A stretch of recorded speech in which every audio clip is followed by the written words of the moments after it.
ঋণ খেলাপিটা একদিনে হয়নি। এই আওয়ামী 9 বছরে কোনো বিএনপি লোকের ব্যবসা করতে দেওয়া যায়। আমি নিজে, আমার লিড কম্পোজিট ইন্ডাস্ট্রি ছিল বাংলাদেশে, এবং আমার সেই কোম্পানি দখল হয়ে গেছে। তো উনি তো তবু কোনো ফ্যাক্টরিটা টিকিয়ে রাখতে পারছিল, ব্যবসা করতে পারেনি। তার ব্যবসা যদি না করতে পারে, উনি ব্যাংকের টাকা দেবে কোত্থেকে? ব্যাংকের টাকা না দিতে পারলে উনি তো ঋণখেলাপি হবেই।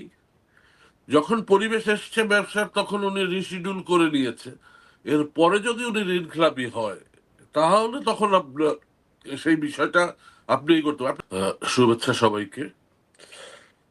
আপনি যেটা বলেছেন যে নির্বাচনে পরাজিত হয়েছে, তাই তাদেরকে সিটি কর্পোরেশনের প্রশাসক হিসাবে নিয়োগ দেওয়া হয়েছে কিনা।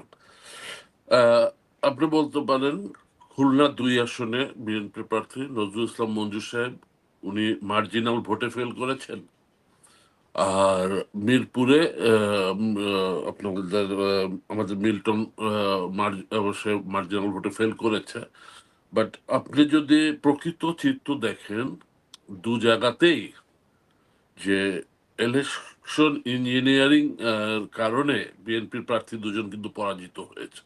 তারপরও গণতন্ত্রের স্বার্থে আমরা মেনে নিয়েছি পরাজয়। কিন্তু আপনার নির্বাচনে পরাজয় মানি তো এই নয় যে জনগণ আমাকে প্রত্যাখ্যান করেছে পার্মানেন্টলি।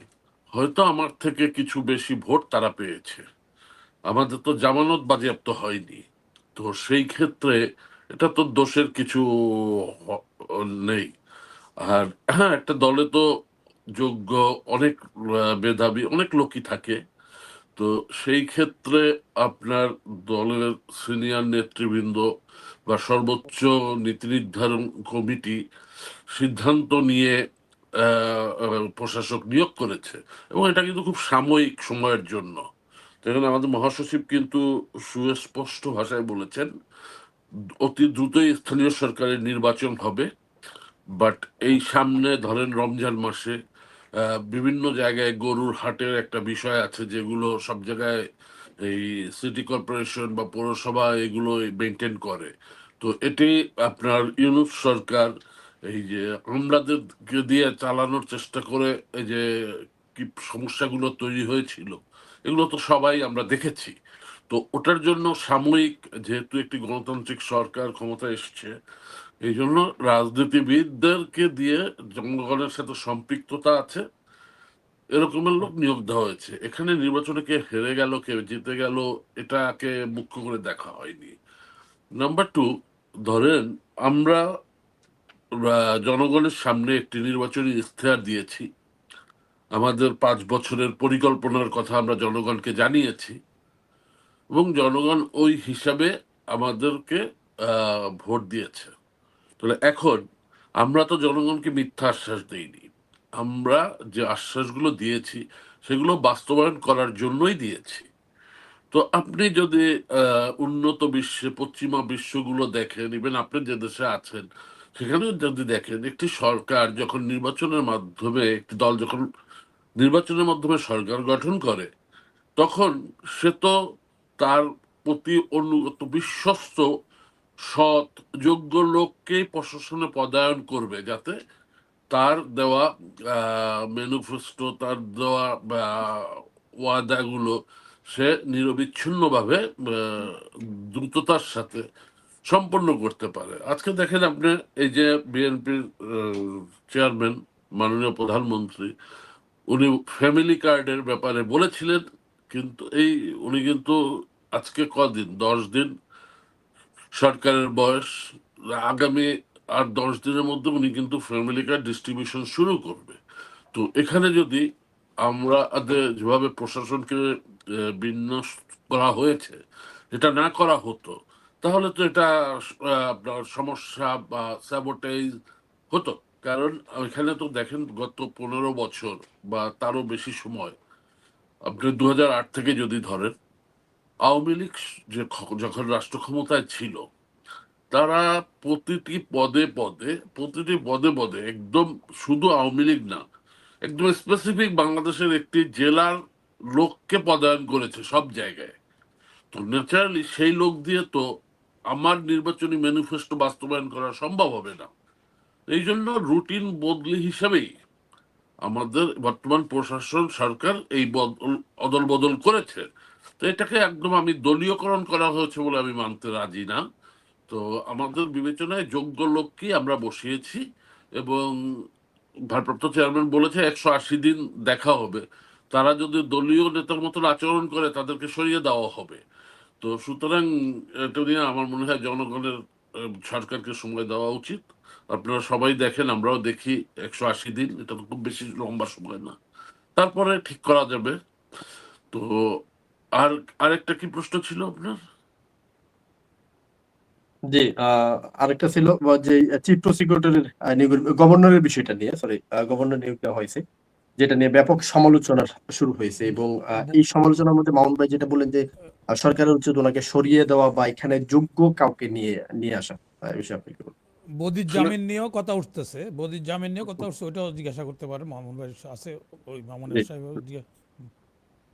আপনার বাংলাদেশ ব্যাংকের গভর্নরের নিয়োগ, এখন যোগ্যতার মাপকাঠিটা কি? এটা তো একটা আপেক্ষিক ব্যাপার। একজন লোককে আমরা সময় না দিয়েই যদি তার যোগ্যতা বিশ্লেষণ করা শুরু করি, তাহলে তো আপনার অনেকটা অন্যায় করা হবে। আপনি দেখুন, বাংলায় যে যারা পিএইচডি করে তারা কিন্তু রবীন্দ্রনাথ, নজরুল এদেরকে নিয়ে গবেষণা করে। এদের কারো কিন্তু একাডেমিক কোনো কোয়ালিফিকেশন নেই। তার মানে কি তারা যোগ্য নয়? অবশ্যই তারা যোগ্য। তো এখন আপনার এই যে যাকে বাংলাদেশ ব্যাংকের গভর্নর করা হয়েছে, উনি ঢাকা বিশ্ববিদ্যালয়ের অ্যাকাউন্টিং এ অনার্স মাস্টার্স পাস, তারপরে কস্ট অ্যাকাউন্টিং ম্যানেজমেন্ট আইসিএমবি যেটা, সেটাকে উনি পাস করেছে, এমন না যে ওটা কোর্স কমপ্লিট করেছে। তারপরে উনি একজন সফল ব্যবসায়ী। দেখেন, একজন ব্যবসায়ী কিন্তু স্রোতের সাথে স্রোতের বিপরীতে কাজ করে, স্রোতের পক্ষেও করে, স্রোতের বিপক্ষেও করে। তো যখন একজন শিল্পপতি কিন্তু সব থেকে যোগ্য হয় যখন সে সফল শিল্পপতি হয়। সে দেখেন সমস্ত মানে উচ্চ শিক্ষিত লোকদেরকে ম্যানেজ করে তার প্রতিষ্ঠান সে পরিচালনা করে।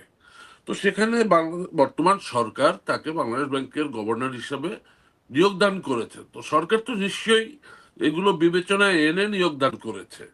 এখন সে বিএনপির নির্বাচন স্টিয়ারিং কমিটির মেম্বার ছিল, এটা তো তার অযোগ্যতা হতে পারে না।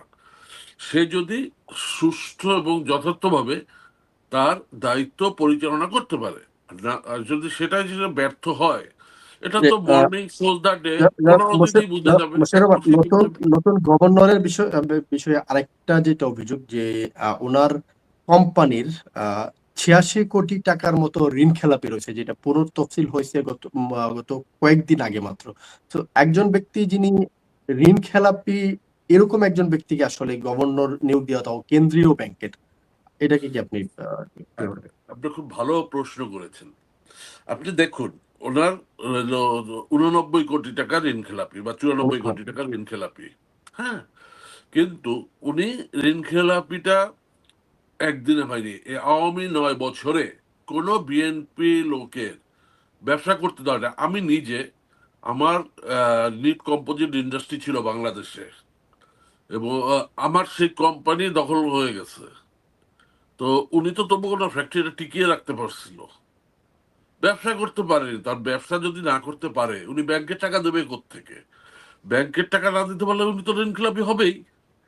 যখন পরিবেশ এসছে ব্যবসার, তখন উনি রিশিডিউল করে নিয়েছে।